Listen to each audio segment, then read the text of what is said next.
Abra is a national speaker, writer, and creator of Conquer the Soil, a platform that combines Black garden history and pop culture to raise awareness of horticulture. She has spent a whole lot of time in the dirt as a municipal arborist, airport landscape manager, and more. Abra is a graduate of Auburn University College of Agriculture and an alumna of Longwood Garden Society of Fellows, a global network of public horticulture professionals. We're really excited to have her here tonight for Yard of the Month. So take it away, Abra. All right. Thank y'all so much for joining me. And thank you, Libby, for that very warm introduction. I'm going to go ahead and share my screen. All righty. So the title of the presentation tonight is Yard of the Month, as you all are aware. And what I really want you to think about as we discuss this is how are the gardens, the ideology of plants, how is what the moment that we're living in being influenced right now? How is gardening being influenced by this moment? And I'm going to give you a little bit of history on how we got to the point of what I believe are giving out these plant awards and how that can impact us today in a positive way and help move the culture forward.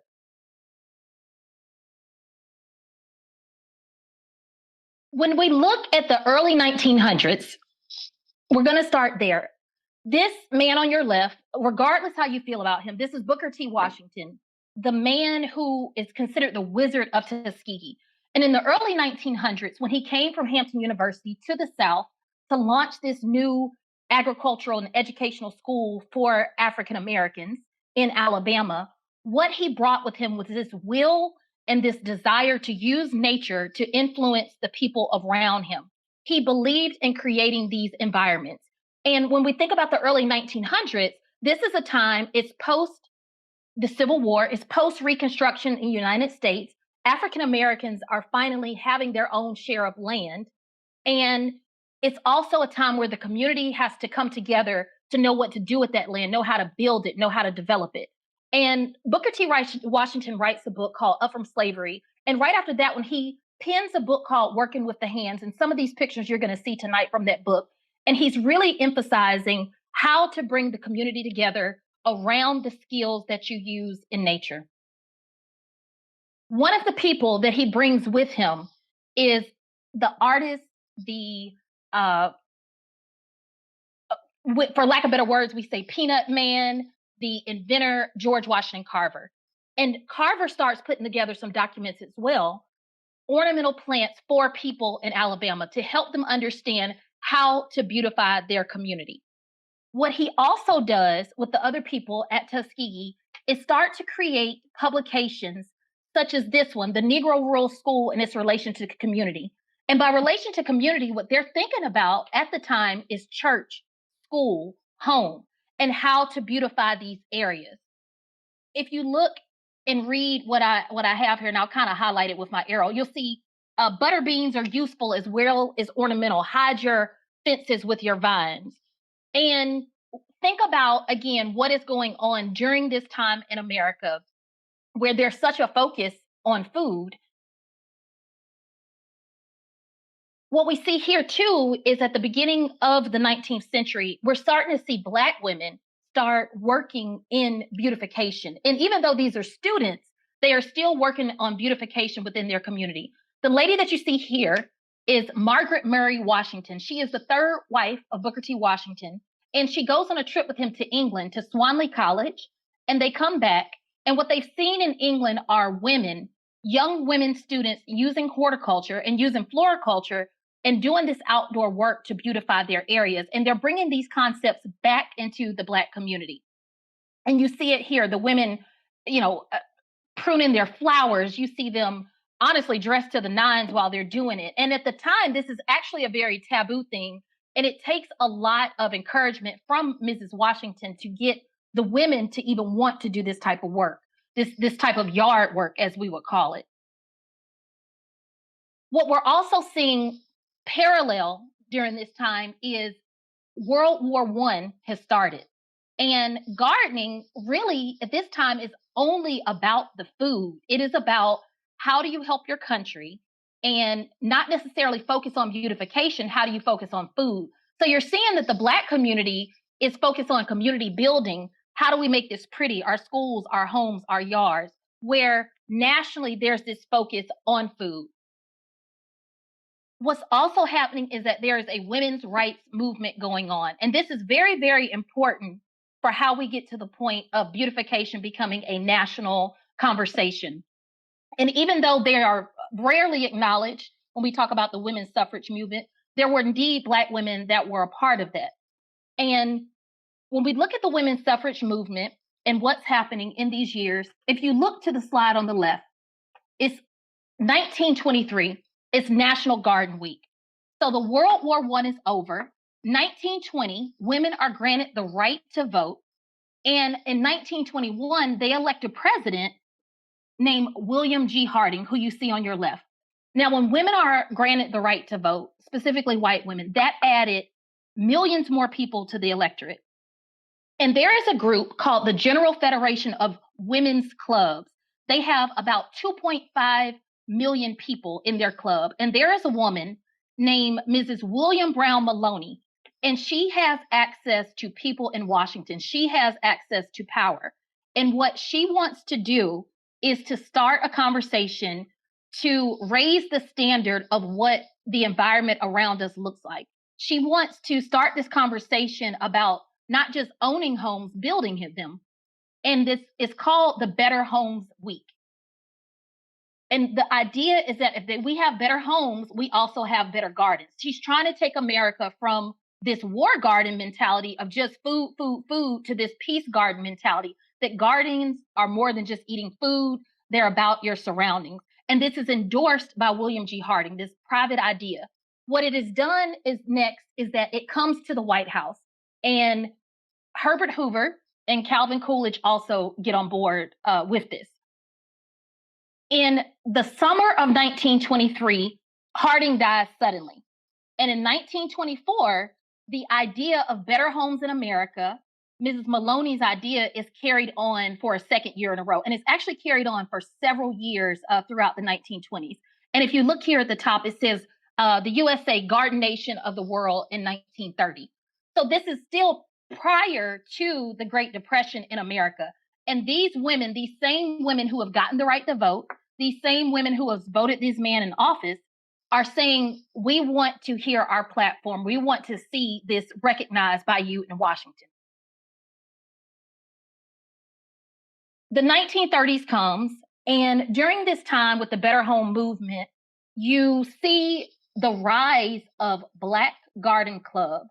And I don't have any proof that they organized around the Better Homes movement, and it's very possible that they could have had their own organization and their own ideas on beautification in America in their own communities, as you saw in Tuskegee. However, it wouldn't be a stretch or a reach to think that that level of excitement was within these communities as well.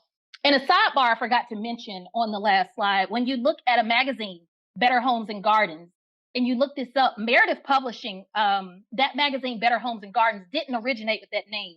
But around the time that Better Homes movement started, the name of the magazine changed. So it's probably very likely that's why it's called Better Homes and Gardens magazine to this day.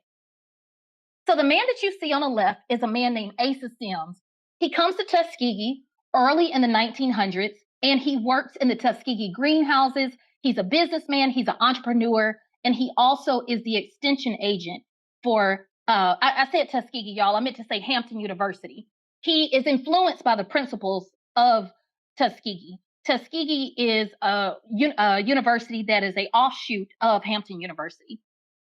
And what Asa Sims does is, if you look very closely, he's right here sitting at the table, and he goes into communities and he talks about beautification and how to beautify your home. And if you look very closely, there's literally a home right there. This is his model. And he's teaching here at a housing project in the Virginia Peninsula in the 1940s.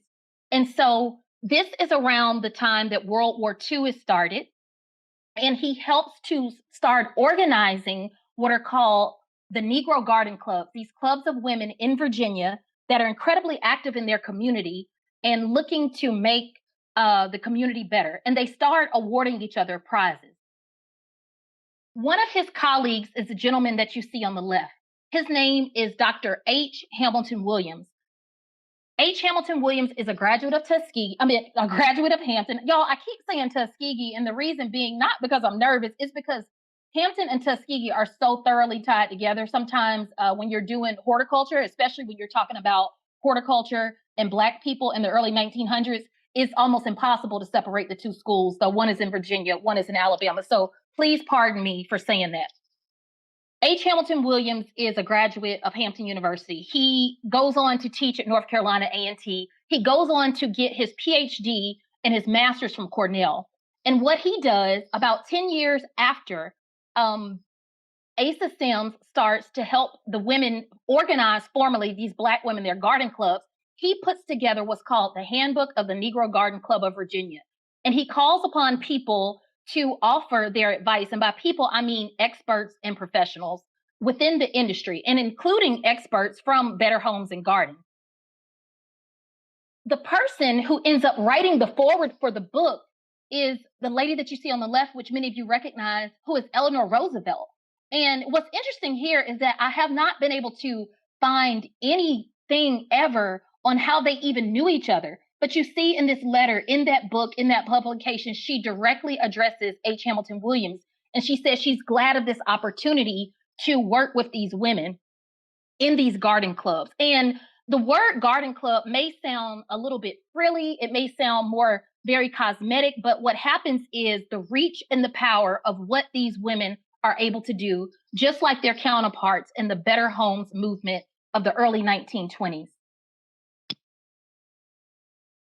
So what happens when we organize? And by we, I don't just mean Black women. What I mean is communities. And for the purpose of tonight, yes, we are going to talk about when these Black women organize, what were they able to do? How are they able to take this concept of just we're a garden club and go out and reach and impact their community? And what you're seeing here, I want to put some visuals in front of you so it's not just these nameless, faceless people. This club right here, this is the Daffodil Garden Club of Ozark, Alabama. This club at the bottom, these are a group of young women and older women. If you look closely, you can see that some of the older women down here in the front and some of the younger women in the back. These are students from Virginia State College, and they've teamed up with people from the Federated Women's Club of Virginia. So these are the more established women, and they are doing beautification work and organization within their communities. And then also here, I wanted to put a name and a face to people. This is the Pike County Garden Club of Mississippi. So these garden clubs go on. There are hundreds and hundreds of them, if not thousands. They're all over Virginia. They're over North Carolina, Georgia, Alabama. They're in Texas and Austin. They're even in California.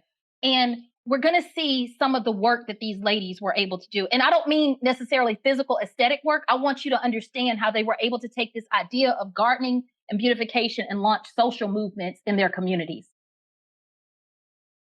So number one, they start giving awards and prizes. Again, they want to teach lectures. They want to have activities. They want to have contests. They want to encourage people. And I put this slide here because the beautification work wasn't just outdoor only. The reason the flower shows, which you see on the left, were so important is because many of these flowers came from their very own garden. Even on the right, when it was holiday season, they were giving out beautification and Yard of the Month awards for things like who had the best decorated Christmas tree. And unfortunately, I can't remember this woman's name, but this is from a garden club in Orlando, Florida. So you can see that. And I wanted to make sure that we are inclusive of people like myself who live in condo where, you know, the Christmas tree award actually would mean a lot to somebody like me because I don't technically have a yard. I have to go to my mama's yard if I want to do anything like that. What we also see with these women is they start engaging the younger women. So here on your left, you see children from the Morgan Park neighborhood in Chicago, Illinois. These are a group of sisters, and this is part of this flower and garden show in their neighborhood. And I don't know if Chicago is on this call tonight, but maybe you have some grandparents or parents that actually remember this time when this movement was happening. And you see young people like these women on the right at North Carolina A&T. These are poinsettias that are grown in the North Carolina A&T horticulture department. So you are seeing a lot of energy around things that are outside of farming in these communities. And normally that's something that we don't even think about, we don't talk about. I certainly never discussed it at Auburn University College of Horticulture. And hopefully, as the years move forward in ag schools across the country, landscape architecture schools, whatever, we will make sure to honor and recognize and acknowledge these people. This picture here is a truly incredible picture. So the lady that you see on the left this is part of the Town and Country Garden Club in Milwaukee. The lady on the left wearing the black, her name is Mrs. William Robinson. And this woman, if you look closely, she has won, you can count them, 11 ribbons at the Wisconsin State Fair. That is what they have awarded her for her work in floral culture. The picture to the right is a lady who is attending the Town and Country Garden Club out of Milwaukee. She's attending their fair. And what I love about her picture, this is probably my favorite picture of this whole slideshow. She's so intent on, like, she is really studying what these garden awards are. And again, many of these flowers were grown in the gardens of these women. So I just think that is just so reflective of when we shut out communities, we don't realize how much engagement they have within their own communities about beautifications, about gardening, about the natural world. What the garden clubs also were able to do in terms of civic engagement were, and I don't have a slide to show this, but I'm going to mention it before I discuss this slide, is that they were able to increase voter registration. So if you get a copy of the Negro Women's Garden Club of Virginia, or the Negro Women's Garden Club of Virginia book, you can see in at the end of the book, the president of the Garden Association at the time, a woman, talks about how a side effect of them getting together for gardening was voter registration going up. It was home improvement. It was children getting more engaged. It was starting these junior college junior garden clubs with college students. It was getting men more engaged. And what it also brought on was a level of racial unity that to that point hadn't existed. This lady that you see right here under my arrow, her name is Nancy Timmons, and she is a landscape designer for the Norfolk Botanic Garden, and she's a white woman. The white woman is seated. And here she is with members of the Green Hill Farms Garden Club in Virginia. And the irony of this is that the Norfolk Botanic Garden, and some of y'all are in DC, and for the ones who may not know this, was that ground was broken by Black women through the Work Progress administration of the 1940s, and they installed an azalea garden. And if you go to the garden today, I have not been fortunate enough to visit, but I know people that work there and have seen the pictures. There's a beautiful statue that acknowledges these Black women that broke ground and started that garden and did some very, very, very hard work to do it. It was not like they were just out there doing some fun garden stuff. They were doing hardcore labor that honestly machines should have been doing at the time. So shout out to them. But the irony of this white woman who is the landscape designer for Norfolk Botanic Garden, going to the homes of these Black women, of this Green Hill Farms Garden Club, and talking and discussing and sharing plants. And they're able to find some common ground here. And we talk about, especially in this industry, how do we reach people? How do we get them into our gardens? And I think this picture is proof is that you have to come to people. This woman didn't necessarily have to go into this home in this Black neighborhood and work with these women. And honestly, we don't know that the women aren't teaching her as well. So we have to look at both sides of the coin when we see things like this. What I want to talk to you about here is that really focus on this lady on the left. Her name is Emma Thompson. She is a pioneer educator in Virginia, and she is the founder of the Ever Blooming Garden Club. And this is one of those Virginia garden clubs that is founded in the 1930s. Now, this picture is from the 1960s. What you see here is that she has a sign for the Clark Oak, and they are at an elementary school.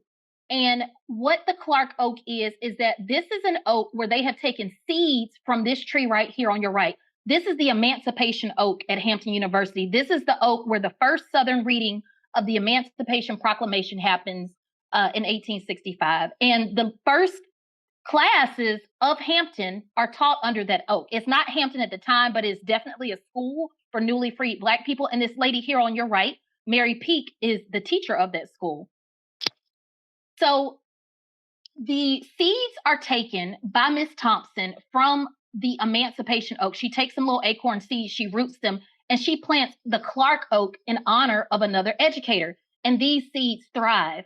And what this is an acknowledgement of in communities is passing down garden folklore. There really isn't a Clark oak out there, but the fact that there are times that we name our plants after people that we know, we love, we respect, we admire. Even my own mother does this. She has her amaryllis. It's not an amaryllis to her, it's Aunt Nell. And every spring, Aunt Nell comes to visit. So just the acknowledgement of how even some of garden folklore is lost in this day and age, but it happened back then.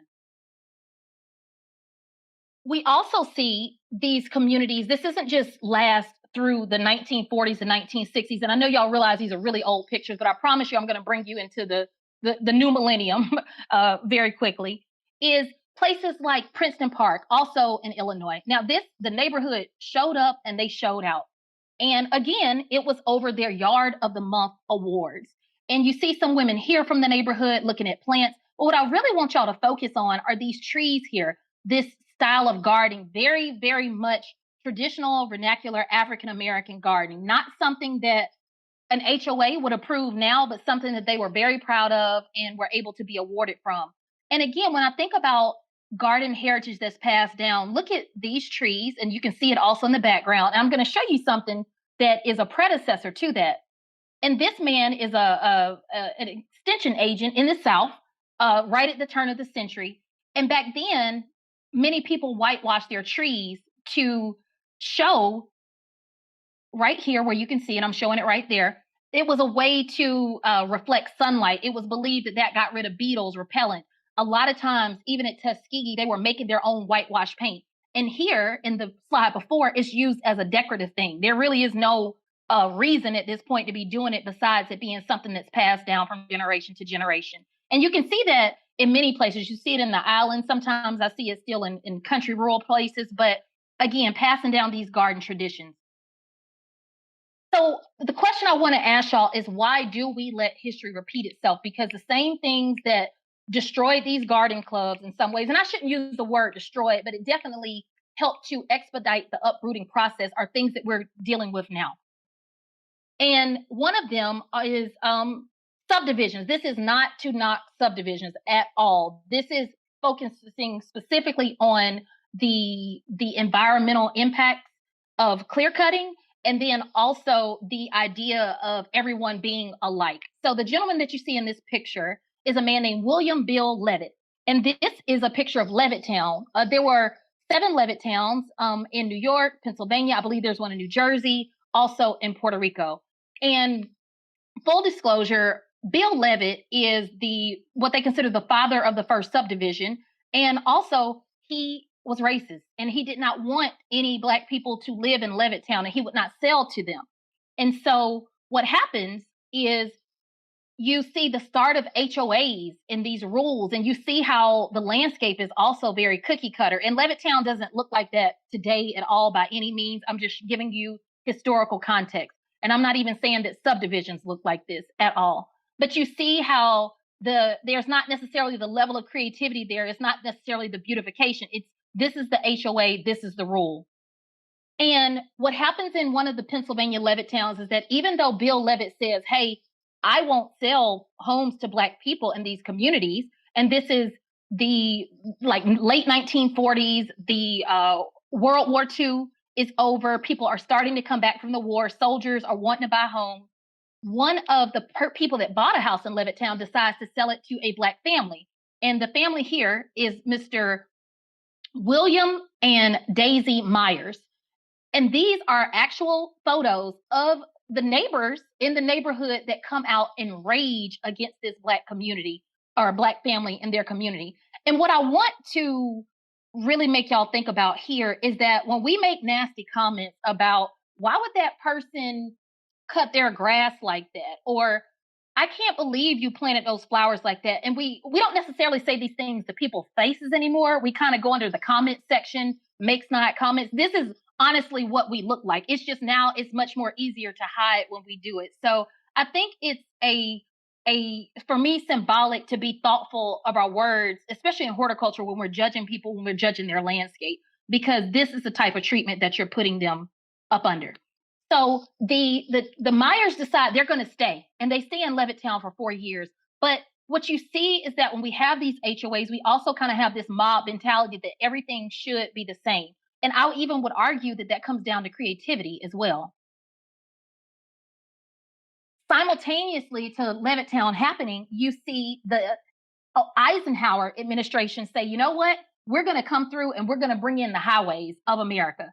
And boy, did they bring them in. And what we know about the interstate system is that when it comes through, and it destroys many Black communities, including Auburn Avenue in Atlanta. If you've ever been here, and for the people that live here, 7585 cuts right over Auburn Avenue. And my dad grew up very close to that area in Atlanta. And he told me, look, I remember when they built this highway and it destroyed like a whole Black middle class community. And the type of communities that it destroyed are those same garden ladies that I was showing you earlier. It's the same ones who were giving out awards to children, who were helping to start garden clubs, who were encouraging people to vote just through their gardens and yard of the month and that type of civic engagement.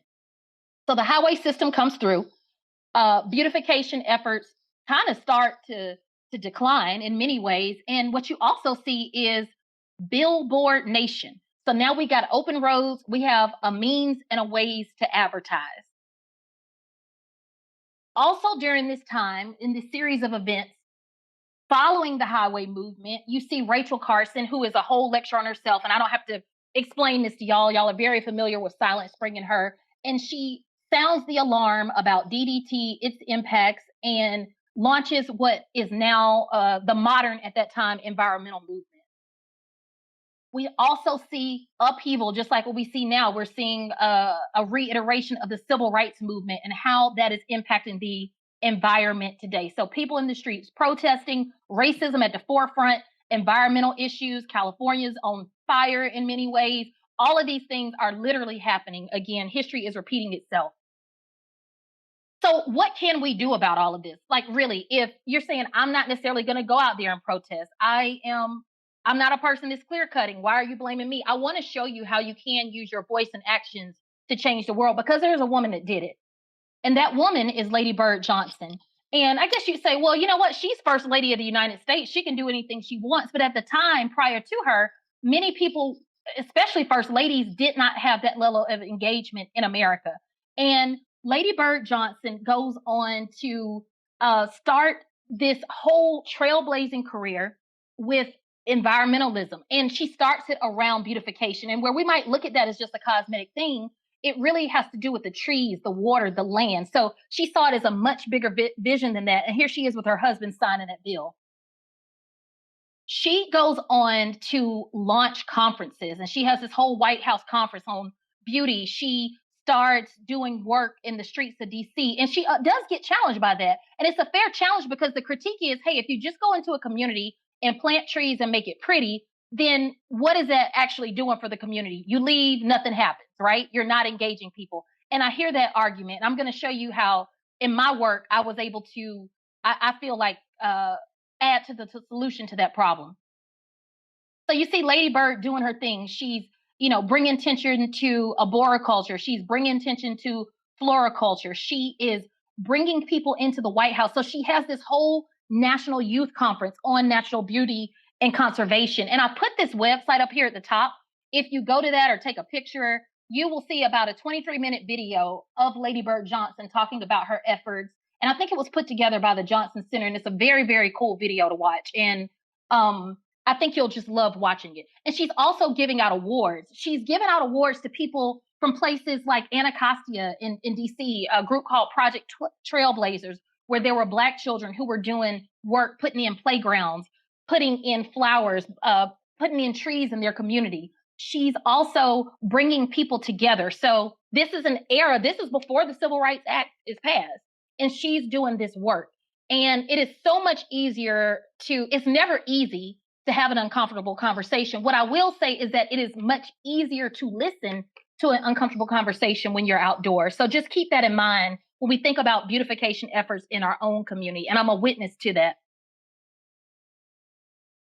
So I want you to know that her whole idea, we all know about those beautiful wildflowers that are along the highway. I lived in Texas for a point in my life as well, and they really are stunning, but that didn't come without being challenged. So I want you to know that when you do go try to make change, even when it's quote pretty and aesthetic and cosmetic, you're still going to get challenged. And these were the type of oppositions that she faced. This was in the newspaper, and people just really felt like she was taking away the right to advertise, the right for us to make money. People like Bob Dole challenged her and went against her highway beautification bill.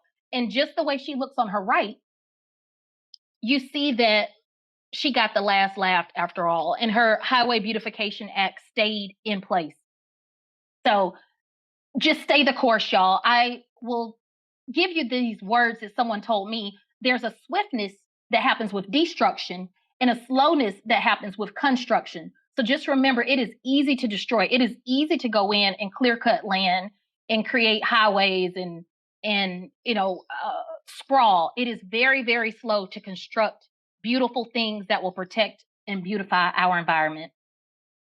So it got me to thinking about, when I was doing beautification work, are people accidental environmentalists, or is this a path forward that we should pay attention to? Because when I was doing it, I wasn't as conscious of what was happening.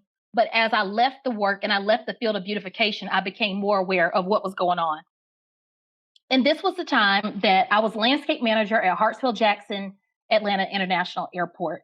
And I started off as landscape manager, but my job was to do beautification for airports. So the title ended up changing, and just changing that title actually changed the attitude of the people around me on my team. And it's not that their attitude was bad at all. It became encouraging, and it became something that they wanted to do.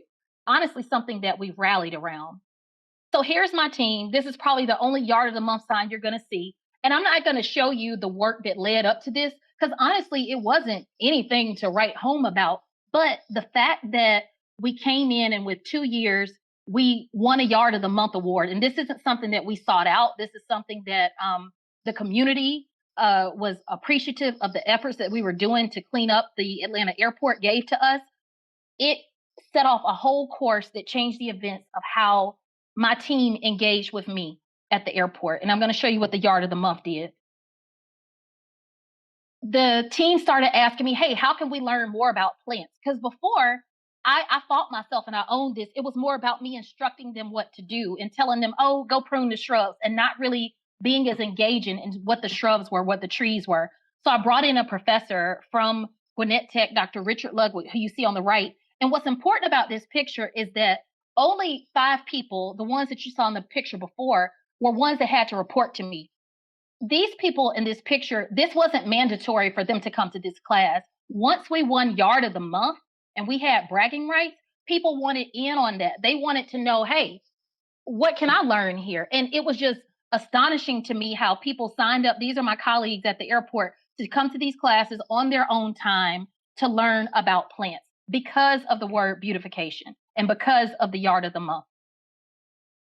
It led to even things like Plant ID. It led to things that I think are not normalized, but we need to. You don't necessarily see many pictures of Black men painting pots. And Jason, the gentleman that you see on the right, was doing this for an elementary school. We were doing a beautification project for them. But that Yard of the Month gave a lot of confidence to my team to want to go further with that. Also, the cleanup efforts, engagement in arboriculture. So you see Deborah on the left. She's just, again, it's easy to judge and say, oh, that's all pine straw. But you know what? That was Deborah's own creation, and I let her freely do that. And this is going from red mulch to pine straw. So at least it's progress. Also, but what you see on the right, these gentlemen felling trees. So just understanding arboriculture as a science and not just out there willy-nilly with it, and understanding pine bark beetles and borer. And just all of this is launched by beautification, by changing what their job responsibility is and not calling them maintenance workers anymore, not calling them landscapers, but letting them know that they're on a beautification team. Also led to design, and some of that design work you'll see, I'm going to flip to some slides of that. And it led to just regular people. I'm sorry that I cut off her face, but this is the back of one of the ladies who worked at the airport, where people started wanting to just have garden classes. Again, all launched because we won one Yard of the Month award, which it kind of blew my mind because this launched pretty much a 3-year, I would say, collection of environmental education in Atlanta. And it was all launched because of these people. And the people that you see, Deborah, Jason, we got to remember these are the people in our community. These are the people that live in our HOA. These are the homeowners. These are the environmentalists. And I think that we have this idea that the environmentalists are people that we meet at conferences. The environmentalists are maybe people that have this quote unquote formal education, but the environmentalists are the people right in front of you. And if we're not engaging them, we really don't have a chance, in my opinion, of saving nature. But we can do it. What it also did, history repeats itself, race relations. Now, I want you to see this is Mrs. Hart. And if you look to the top, it says Hart Cemetery. So this was a beautification project. Again, judge it how you want to judge it. And the team decided we want to do a Hart because this is Hart Cemetery. This is a cemetery from the 1800s that could not be torn down to build this runway. You see the Delta plane in the background. So the airport had to build around this. And what Mrs. Melba Hart said is that, no one has ever done anything here. What was there before was nothing but mud and rocks. So the fact that the team came in and put in, and it hurt my little horticultural heart to see these little green meatballs and these little leery oaks, but I let them do their thing. And it just brought Mrs. Hart to tears, and she wrote into the airport, and the team was acknowledged by that. So I just want to show how this isn't necessarily even about race relations. I shouldn't have said that word. This is almost intergenerational relations. So we were able to develop a relationship with Miss Hart, a descendant of the cemetery from the 1860s. And our crowning achievement, I don't know who these two people are on the right, this gentleman and this lady. They were there for a tour of the airport, but these same Black women were the ones who worked to install this floral clock, and that's my team. So I have to give them credit. These are people who will never know their names in terms of media and social media, but it's Deborah, Omni, and Marsha, and some of the other teams. So this is the type of work that's being done by these nameless, faceless people that win these Yard of the Month awards that work to beautify our communities and change their perception of what it is like to work in environments. So I guess you've heard all this, and it's been a history lesson. It's maybe been me, sharing things about the work that I did in beautification and how Yard of the Month and that concept shifted my crew. And I'm just going to share with you a few things that may help you show up your neighbor, because at the end of the day, you kind of still do want to win. So this is just something that I learned from my team. This was not something that I necessarily knew going in. These are basics. It's just flowers, but maybe if you feel compelled to engage people when we get out today, this may help you in your own community, your own HOA. So number one, it was flowers was the thing. The people that I worked around loved flowers, and that was their form of engagement. So I let it be that for them. So a little hot beautification tip that helped us win Yard of the Month. You see the contrasting colors here, the purple and the yellow, right? They're across from each other on the color wheel. But when you mix the big blooms with the little blooms, it makes a thing. So if you're mixing pansies, for instance, or violas, because that's the season right now. So I wanted to kind of put plants that were on point. If you mix big pansies with little violas, you'll get this. And then just adding that orange, because it's right next to yellow on the color chart, it really makes that pop. And this sprinkle of white is what makes all of that much brighter. And these are old pictures, y'all. So I just want you to know how much that white illuminates that. So contrasting colors plus the adjacent color. So contrasting colors, purple, yellow. The adjacent color to yellow is orange, and then white to make it brighter. If that is too much mental gymnastics for you, a monochromatic design will never fail you. So just stick with all purple. So here you see the little blooms, the big blooms, and the even bigger blooms. So yes, stick with all purple is still equally as pleasing to the eye. So that will help you show up your neighbor if you're trying to actually win Yard of the Month, maybe. Another one, tints. So what you see here in this combination, what is bringing all this together? White, the white undertone. So yes, everything in here has a little bit of white. Pink has a little bit of white. The purple has a little bit of white. The violet has a little bit of white. So that is what happened here to bring all of that together. So I wanted to especially show that for people who only deal with containers, meaning people like me and that live in condos or apartments. And then Also here, in terms of waste, this was just when we had a bunch of leftover bulbs, y'all, and this is color chaos. And all you do here is that you throw them all in a cardboard box or a paper bag, and you shake that bag up, and then you roll them out like dice onto the ground, and you plant them where they lay. And this is how you get this type of combination. But it won us yard of the month, so I guess it does work. So yes, you can mix your tints, you can mix your monochromatic, you can mix your whites, you get color chaos, but it's a very pretty form of color chaos. Also, contrasting. So if you have an area that's about 100 square feet, just stick with 2 colors, keep it simple. So again, bigger, all purple, but contrasting, bigger blooms, little blooms, in yellow. So we have those yellow pansies coming through, yard of the month. So this is just kind of like, just like a yin yang. And I wanted you to see this kidney shape because it's very natural. It's very much like a, kind of like a cloud blowing through. And that's what it's supposed to look like. And the reason I'm showing you these ugly little sketches is because I want you to know it doesn't always have to be something that elaborate. That is really what this was based on. Those sketches right there. So easy peasy combination. The river. So again, sketch this out. It is not that complicated. When you see these beautiful designs, you can see literally the river right here. This orange river, it's adjacent color, so the yellow makes it really cool.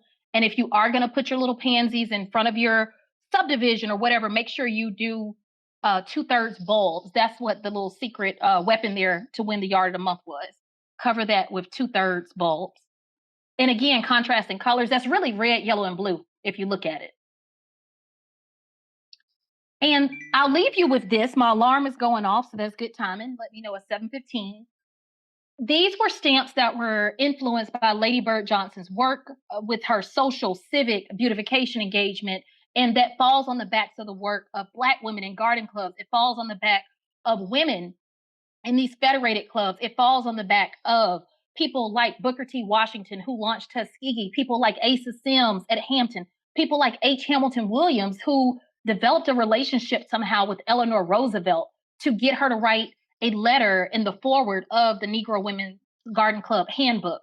So plant more beautiful parks. Of course, we need to plant more beautiful cities, highways, streets, and I think most importantly, just try to curate planning a beautiful life and planning more inclusion, more thoughtful conversations, more association, just thinking about the people that came before us and what laid the groundwork for where we are today.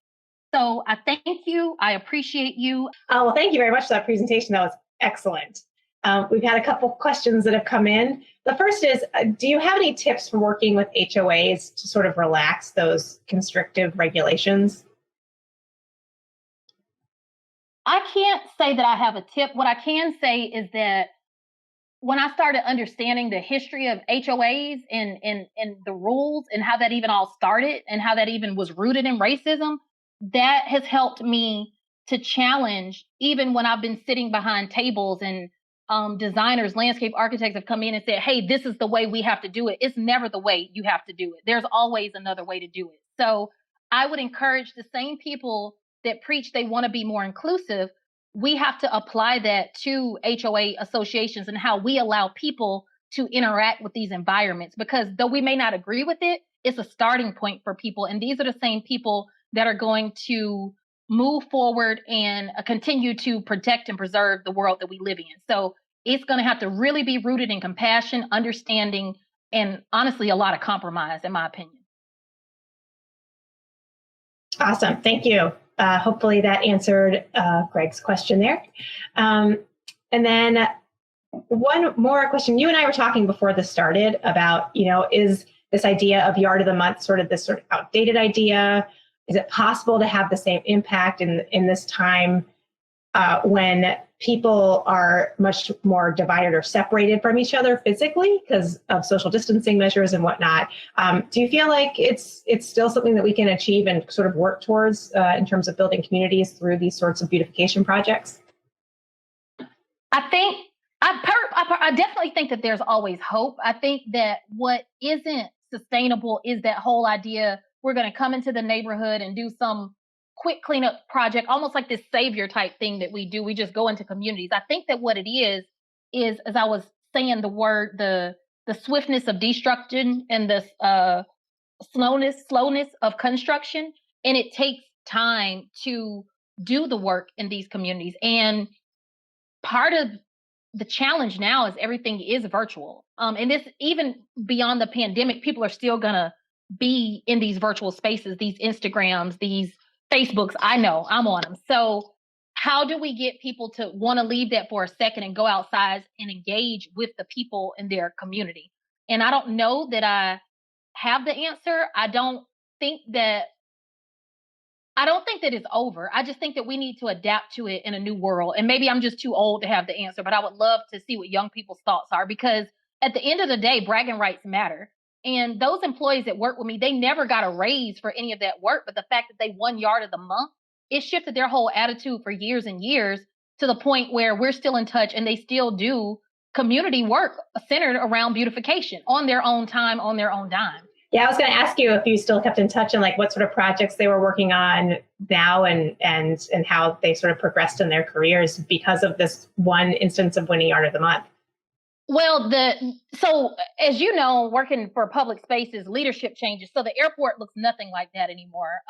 However, one of them came to visit me when I was working at Chateau Villandry in France. So she flew all the way out to Paris. Omni, one of the ladies I pointed out, and we went and visited a castle. We walked around the garden, and this is 10 years after the fact. So yeah, she still cared. And she came into that interview having zero garden experience. So the fact that we're still in touch, the fact that she made the effort, the time, spent her money to fly all the way to France to see me when I was working there means a lot.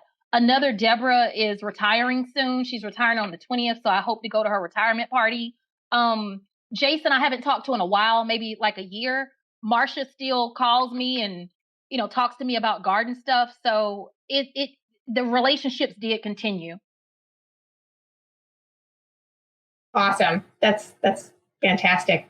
We had someone at the very beginning of your presentation who was wondering if it would be possible for you to sort of put together a list of names of the individuals that you had mentioned throughout this presentation so that they could have them as a reference. Do you think that might be something that would be possible to do? Or is there a way, I guess maybe we could just go back in and watch the recording later? What would be your suggestion, or any other resources that you think of that people could use to get more information about what you've talked about tonight? Yeah. So are they asking me to type it in the box now, or are they wanting me Not necessarily. No, not now. Like if you wanted to email me a list, I guess you could do that. Or yeah, that would be fine. And then I could share it out for sure with people who have registered for the program. But any other ideas that you might have about resources or references that people could use, that would be great. Okay. Yes. So I got to tell y'all, and it seems almost hard to believe, but this is the truth. I would say a good 80% of this information. Now you got to remember, I've been doing this 20 years and I've been focused on Black garden history for about 10 of those years. However, 80% of that information came from word of mouth. So if I wasn't out there discussing these things, and I wasn't out there at these rose plantings with these little old ladies of all people, and I do mean, and I'm in Atlanta, so specifically Black and white, they were the ones that put me on to a lot of these names, if we're being honest. So that is how important it is to interact with your community in outdoor spaces, because when you get to talk to them and let them know your interests, there's always going to be that little old lady that says, hey, well, when I was growing up in Virginia, my mama used to get her information from this man named Asa Sims. So it leads you down a rabbit hole. So when we choose to not interact with people in outdoor spaces, they're not going to give you that sitting around a conference table. But when you're outside digging through the dirt, people's thoughts just start to expand and they share things with you. So it definitely is about talking to people. And that is what led me there. And then also good old fashioned library, but that's hard to access right now during a pandemic. Everything ain't on Google. So if there were some things that touched you here, yeah, did I get those Lady Bird Johnson things off of Google? Of course, because she's accessible, but all those other people came from word of mouth or just from good old fashioned research. So slow. Yeah, no, that's right. I mean, it's so important to have that sense of community and that sort of that history that goes back that maybe isn't written down in books that you can find and access and resource. So thank you very much for taking the time, doing that research and finding that information.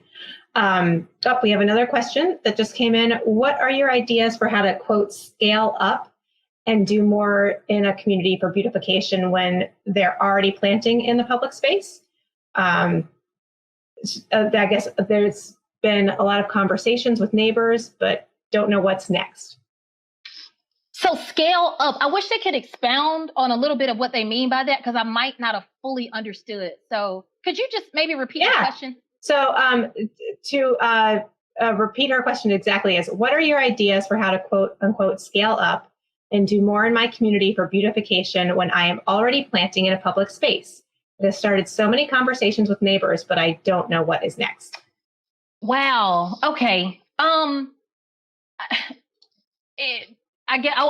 own that I'm stumped. I don't know. I would love if even the group that's here would jump in and join that chat.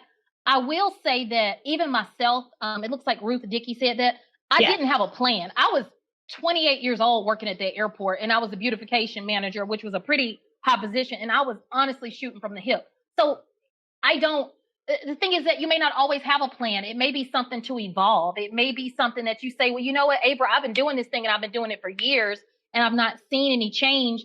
And who knows, if you stick with it one more year, the way you're doing it, you may see the change you want to see. So she says, I mean that I want to do more somehow, but I don't know what direction to go in.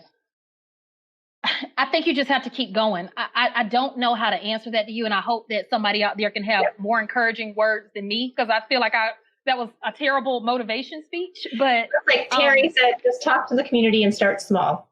Thank you. Thank you, Terry. Yeah. And hello, Terry Spate, for saving me. Teddy wants to know, what is the meaning of the blue bottles on trees? So there are multiple conversations around that. And Terry's going to have to save me again. Our garden friend in Mississippi that does those truck gardens in the back of his bed. Y'all, I can't remember his name, but somebody on here knows him. A white guy. He wrote a book on bottle trees. So I learned about bottle trees, the history of them, through tracing the roots of African-American gardening back to the Congo, and that those bottles were put there to capture evil spirits. So I think that's a whole other conversation to have, and maybe a whole other lecture, how we have lost a lot of plant folklore and where it came from in those roots. And Felder Rushing, thank you, Terry. He also has research that says, hey, people in ancient Greece were doing that, and they very well may have been doing it. I don't know. I'm not calling Felder wrong. I'm just saying there can be two truths from two different regions.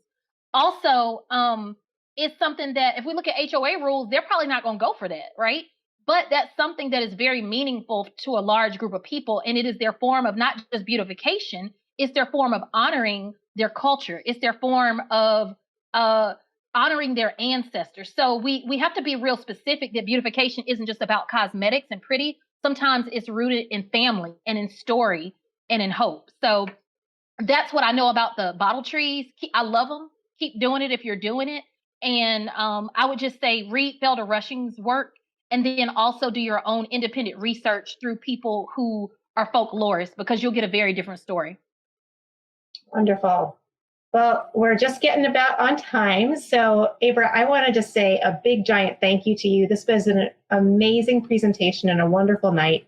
And I really appreciate all the time and effort you put into creating this presentation. It was fantastic. And there was so much appreciation for you in the chat. You can scroll through it and see, but it's really, thank you so much. And thank you to everybody who came by tonight. We really appreciate you joining us.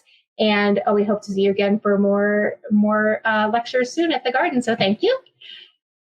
Thank you, Terry, for, as she said, capturing the hate. So thank y'all so much for your time tonight. I deeply appreciate you all.